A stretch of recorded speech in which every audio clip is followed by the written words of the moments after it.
Penanganan kasus dugaan penyimpangan dana hibah Palang Merah Indonesia Kabupaten Banyuasin memasuki babak anyar. Kejaksaan Negeri Banyuasin ini resmi naik ke status perkara dari penyelidikan jadi penyidikan.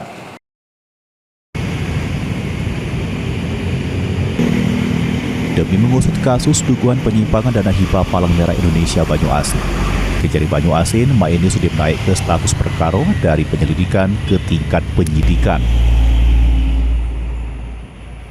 Kepala Kejaksaan Negeri Banyuasin, Raimund Hasdianto Sitohang atau tingkat penyidikan sudah dipastikan bakal ada penetapan tersangka. Sementara untuk tetap ke tersangka tersebut diperlukan proses pemanggilan sama pemeriksaan beberapa saksi.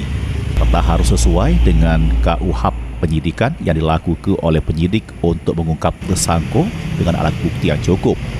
Dalam tingkat penyidikan itu pasti ada penetapan tersangka. Untuk penetapan tersangka itu butuh proses. Supaya apa? Kita itu harus menjunjung tinggi, menjunjung tinggi hak-hak daripada individu subjek hukum supaya jangan terjadi diskriminasi.